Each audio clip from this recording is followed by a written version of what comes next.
क्या बालों की भीख पर खड़ा है हिंदू धर्म? डॉक्टर सुरेंद्र कुमार शर्मा, अज्ञात। विश्व बुक्स। विदेशों से तुलना। दुनिया के देश उन्नति इसलिए कर पाए कि वहां वैचारिक खमीर काफी देर पहले ही उठना शुरू हो गया था। जर्मनी में मार्टिन लूथर ने पोप और उसके प्रतिनिधियों को 16वीं शताब्दी में ही चुनौती दे दी थी। उसने कहा, हम लोग चोर को फांसी देते हैं, ठगों को तलवार के घाट उतारते हैं, तो अधःपतन के मुख्य कारण पोप और पादरियों को हर प्रकार के दंड से क्यों न दंडित करें। यदि अग्नि वर्तमान रही तो किसी न किसी दिन मैं पोप के समस्त नियमों को जला दूंगा। लूथर ने आवाज उठाई कि वर्तमान मठों की संख्या 10% कम कर देनी चाहिए।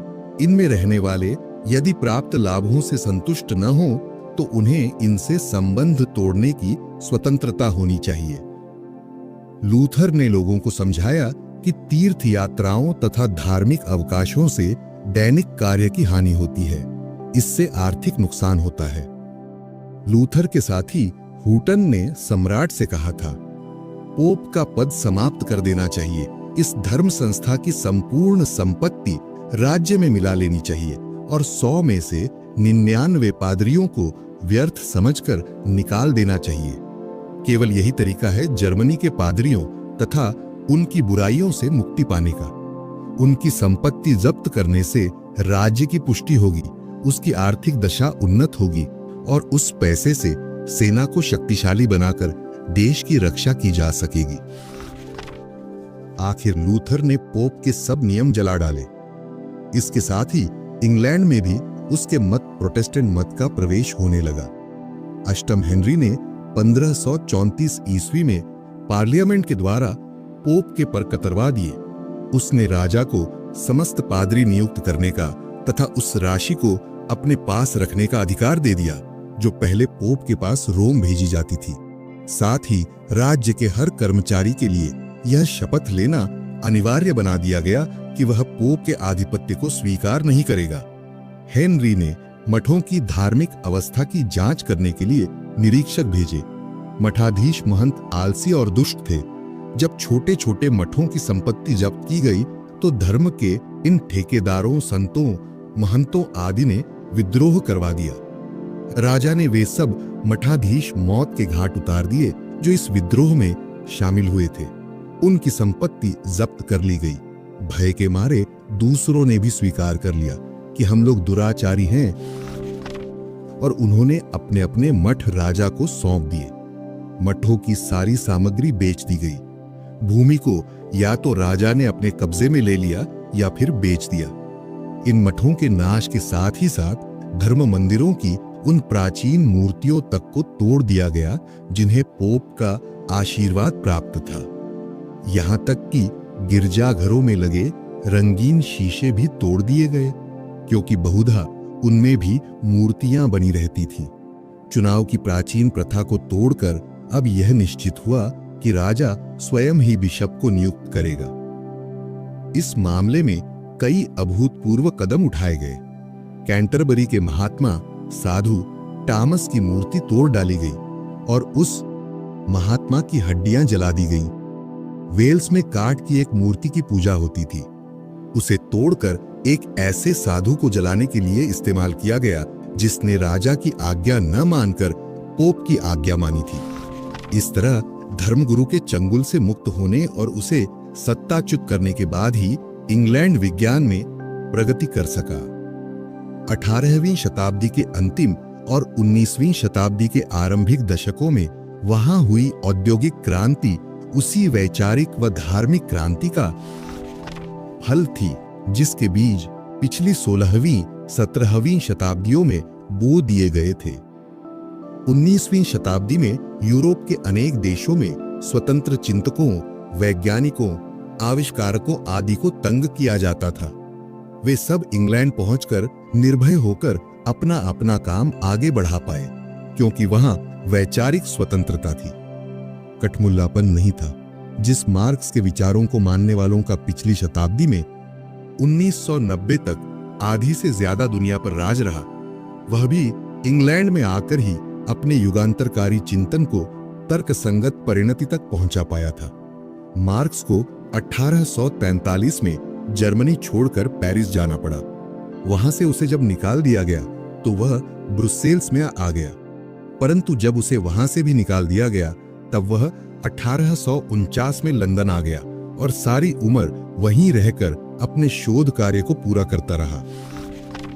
यह एक उदाहरण है, ऐसे और उदाहरण भी दिए जा सकते हैं। यहां यह उल्लेखनीय है कि इंग्लैंड प्रोटेस्टेंट धार्मिकता का भी गुलाम नहीं बना, बल्कि यह विश्वभर में धर्मनिरपेक्षतावाद सेक्युलरिज्म की जन्मभूमि बना। 1851 में जैकेब होलियोक ने इस शब्द को सेक्युलरिज्म का सर्वप्रथम प्रयोग किया और इसे एक आंदोलन का रूप दिया। धर्मनिरपेक्षता का जन्म, ध्यान रहे, होलियोक का धर्मनिरपेक्षतावाद हमारा भारतीय धर्मनिरपेक्षतावाद नहीं था। यह तो वस्तुतः छद्म धर्मनिरपेक्षतावाद है। वास्तविक धर्मनिरपेक्षतावाद सांसारिक समस्याओं के समाधान में ईश्वर सहित किसी अलौकिक सत्ता के हस्तक्षेप अथवा उसकी प्रासंगिकता को स्वीकार नहीं करता। इसी कारण यह अलौकिक सत्ताओं पर अनिवार्यतः आधारित धर्म का निषेध करने वाला सिद्धांत माना जाता है। होलियोक के धर्मनिरपेक्षतावाद सेक्युलरिज्म की व्याख्या करते हुए डॉक्टर वेद प्रकाश वर्मा लिखते हैं, उपर्युक्त संपूर्ण विवेचन के आधार पर हम कह सकते हैं कि धर्मनिरपेक्षतावाद एक विशेष प्रकार का मानवतावादी जीवन दर्शन है, जो धर्म तथा अध्यात्मवाद का निषेध करते हुए नैतिकता, शिक्षा, राजनीति, प्रशासन, कानून आदि को इन दोनों से पूर्णतः स्वतंत्र मानता है और जो मनुष्य को अलौकिक या दैवी शक्तियों पर आश्रित रहने के स्थान पर पूर्णतः आत्मनिर्भर बनने की प्रेरणा देकर उसके वैयक्तिक एवं सामाजिक कल्याण के लिए मार्ग प्रशस्त करता है। धर्म दर्शन की मूल समस्याएं, संशोधित एवं परिवर्धित संस्करण, पृष्ठ 492। होलियोक ने धर्मनिरपेक्षतावाद के द्वारा इंग्लैंड के वातावरण को तर्कसंगत, वैज्ञानिक दृष्टि संपन्न, कट्टरता मुक्त और विरोधी विचारों के प्रति सहिष्णु बनाया, तो ब्रैडलाफ ने कानूनों को धर्मों की जकड़बंदी से मुक्त करवाने में अपना योगदान दिया। उन्होंने अपने प्रयत्नों से ईश्वर के नाम पर शपथ लेने की बाध्यता खत्म करवाई और ओथ्स बिल पारित करवाया, जिससे ईश्वर की सत्ता में विश्वास न करने वालों के लिए सत्यनिष्ठा के नाम पर शपथ लेना संभव हो गया। डार्विन की खोजें। ऐसे वातावरण में ही डार्विन का विकासवाद का युगांतर का सिद्धांत विकसित हो सका, जिसने सारे संसार के परंपरागत चिंतन की चूलें हिला दी। भारत में ऐसा वातावरण कभी नहीं बना है। यही कारण है कि यहाँ आकर बसने की इच्छा किसी विदेशी विचारक और वैज्ञानिक ने कभी जाहिर नहीं की। इसके विपरीत भारत के आला दिमाग भी जिस शिखर को विदेशों में जाकर छूते हैं, उसे भारत में छूने में वे एकदम असफल रहते हैं। हालांकि गाया यह जाता है कि यहाँ की धरती को ऋषियों, मुनियों, पीरों, फकीरों, गुरुओं, भगतों आदि के चरण स्पर्श का गौरव प्राप्त है। डॉक्टर हरगोविंद खुराना भारत में किसी गिनती में नहीं होते, परंतु विदेश में अपने अनुसंधान से नोबेल पुरस्कार प्राप्त करते हैं। कल्पना चावला भारत में कुछ भी नहीं सिद्ध होती है, परंतु अमेरिका में एक सितारे की भांति चमकी। हमारे कैसे कैसे प्रश्न। अपने यहाँ यह प्रश्न कभी नहीं उठता कि ऐसा क्यों है। हमें ऐसे प्रश्न क्या कभी परेशान करते हैं? हमें तो दूसरी तरह के प्रश्न ही परेशान करते हैं। जैसे अभिनेता संजय दत्त ने अपने पिता सुनील दत्त की अस्थियों का विसर्जन ऋषिकेश में कर दिया, तो हरिद्वार में बवाल खड़ा कर दिया गया। ऋषिकेश के परमार्थ निकेतन के जिस स्वामी चिदानंद मुनि ने अस्थि विसर्जन कराया था, उसका पुतला फूंका गया। यह तब है जब ब्रिटेन में बसे लाखों भारतीयों ने अब हरिद्वार में अपने परिजनों की अस्थियां डालने आने के बजाय उन्हें लस्टरशायर की सोर नदी में प्रवाहित करना शुरू कर दिया है। और जब शिकागो की डीपाल यूनिवर्सिटी के 23 वर्षीय छात्र हेमंत मेहता ने अपनी आस्था इंटरनेट पर बाकायदा बोली लगाकर बेच दी है, और अब वह बोली लगाने वाले जिम हैंडरसन के निर्देशों के मुताबिक चर्च की सेवा कर रहा है, हमें परेशानी इसलिए होती है कि मलयाली फिल्म अभिनेत्री मीरा ने राज राजेश्वर मंदिर में पूजा अर्चना कर ली है। हमें परेशानी इसलिए होती है कि कन्नड़ अभिनेत्री जयमाला सबरीमाल मंदिर के गर्भगृह तक चली गई है और मई 2007 में एक हिंदू केंद्रीय मंत्री की ईसाई पत्नी केरल के गुरुवयूर मंदिर में अपने पति के साथ पूजा के लिए प्रविष्ट हो गई है। यानी एक गैर हिंदू औरत जास्मीन मीरा हिंदू मंदिर में प्रवेश कर गई है। धर्मध्वजियों को यह नहीं दिखाई देता कि एक गैर हिंदू ने हिंदू की आस्था को अपनाया है। बवाल यदि मीरा के सहधर्मी मचाते तो समझ में आता भी। किसी मस्जिद या चर्च में किसी हिंदू के जाने पर तो बवाल नहीं उठता। हम सबरीमाल मंदिर में एक औरत अभिनेत्री के प्रवेश से परेशान हैं, क्योंकि उक्त मंदिर में स्त्री का, विशेषतः उस उम्र की स्त्री का जिसे मासिक धर्म होता हो, 12 से 50 तक की आयु की स्त्री का प्रवेश उसके स्त्रीत्व के कारण वर्जित है। यानी सुपरसोनिक युग में हमारे यहाँ स्त्री आज भी अछूत है।